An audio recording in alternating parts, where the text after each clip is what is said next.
Hi అండి, అందరికీ నమస్కారం. Welcome to my YouTube channel. ఇప్పుడే అందిన వార్త, శుభవార్త చెప్పిన హైకోర్టు అండి. ఈరోజు అనగా 10 మే 2024న చేయూత డబ్బులు 18,750తో పాటుగా ఆసరా, విద్యా దీవెన, ఈబీసీ నేస్తం, ఇన్పుట్ సబ్సిడీ వీటన్నిటికీ కూడా అకౌంట్లో జమ అండి. వివరాలు వీడియోలో తెలుసుకుందాం. వీడియో ఎక్కడైనా స్కిప్ చేయకుండా ఎండ్ వరకు చూసేయండి. హైకోర్టు శుభవార్త అండి. ఈరోజు చేయూత, ఆసరా, విద్యార్థులకు సంబంధించిన డబ్బులు అయితే విడుదల అయ్యాయి, అకౌంట్లో జమ కూడా అవుతున్నాయండి.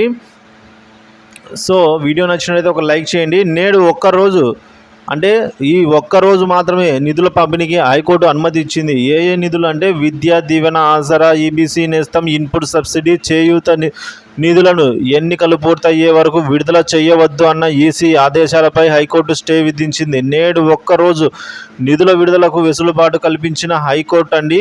సో రేపటి నుంచి 13వ తేదీ వరకు ఎటువంటి నిధులు పంపిణీ చేయవద్దని స్పష్టం చేసింది. సో కాబట్టి ఈ ఒక్క రోజున అందరి ఖాతాల్లో అయితే అమౌంట్లు జమ అవుతున్నాయో ఒకసారి చెక్ చేసుకోగలరు. ఇందులో నేతల జోక్యం ఉండొద్దని అయితే, ప్రచారం కూడా ఉండకూడదని అయితే ఆదేశించిందండి.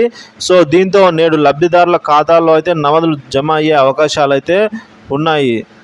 సో ఈ విధంగా హైకోర్టు శుభవార్త చెప్పింది. ఈరోజు చేయూత మరియు విద్యార్థులకు సంబంధించిన డబ్బులు, ఆసరా, పెన్షను, సో ఇవన్నీ కూడా నేడు లబ్ధిదారుల ఖాతాల్లో నగదు జమ అయ్యే అవకాశాలు అయితే ఉన్నాయండి.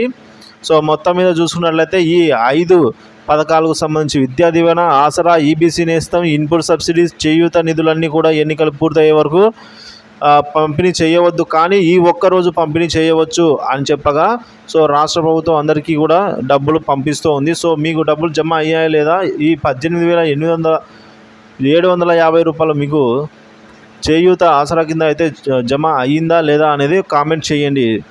సో వీడియో నచ్చినట్లయితే తప్పనిసరిగా అందరూ ప్రతి ఒక్కరు లైక్ చేయండి. ఇంకా సబ్స్క్రైబ్ చేసుకున్నట్లయితే మన ఛానల్ సబ్స్క్రైబ్ చేసుకోండి. Thank you for watching this video.